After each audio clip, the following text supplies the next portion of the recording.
Bienvenue dans l'émission d'eToro. Nous sommes avec David Derry, il est French Partner chez eToro. David Derry, bonjour. Bonjour. Merci d'être avec nous. Alors, c'est vrai qu'on va commencer par le marché Europe. Il se passe plein de choses. Le CAC 40, ce matin, ça commence doucement. Quelle est votre analyse à vous? Écoutez, la semaine dernière, le CAC a été très volatile, puisqu'on a connu une forte baisse en début de semaine. Et après, on s'est repris, justement. Là, on peut le voir à l'écran. On est venu descendre et on est venu se reprendre vers le niveau des 6350 points, justement, sur le CAC. Et là, on est en train de rebondir. On rebondit, mais ça reste pour le moment assez timide. On voit que les investisseurs sont en vacances. Et on voit qu'en tout cas, en ce début de semaine, il y a eu très peu de volatilité. Hier, le CAC gagnait 0,5%. Là, on est à peu près à l'équilibre ce matin, aux alentours de 6550 points.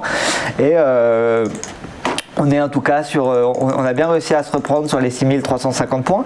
Maintenant, la question, ce sera de voir si le CAC 40 va réussir à redépasser les 6600 points et justement à rester au-dessus de ces niveaux sur le long terme. Et puis, on a eu beaucoup de market movers en France, notamment Atos, qui fait beaucoup parler de lui depuis quelques temps. Et Atos, qui hier perdait encore 17%, un peu plus de 17%, et qui perd encore 1% ce matin. On va le voir sur le graphique, c'est quand même assez impressionnant. Depuis le début de l'année, Atos, ils perdent 40%, depuis le début de l'année. Et on voit que la baisse est quand même assez violente pour le cours. On était aux alentours de 75 € quand on a commencé l'année. Et puis, on se retrouve aujourd'hui à 42,88 €. Alors, pourquoi une telle baisse?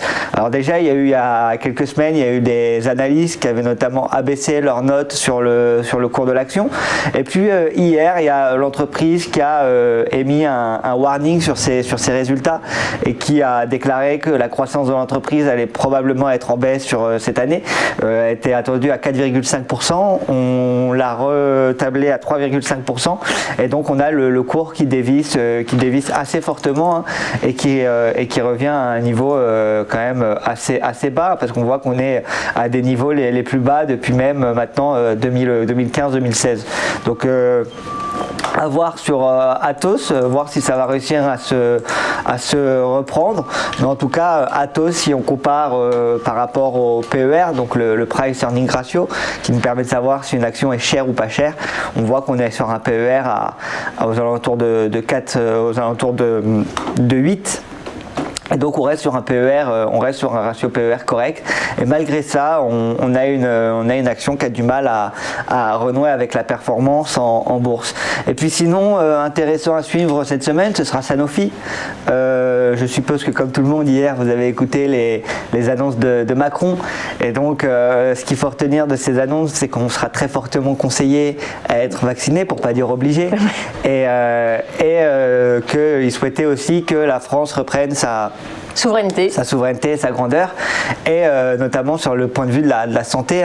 Et donc Sanofi pourrait être assez intéressant à suivre d'ici les prochains jours. Sanofi qui est aux alentours des 90 € actuellement et qui est pas encore sur ses plus hauts. Là, on le voit que on était en 2016, on était aux alentours de 100 € et puis on avait dépassé en 2020, on avait rapidement dépassé justement les 90 €, on était venu vers les 95 €, on n'avait pas réussi à maintenir ces niveaux-là.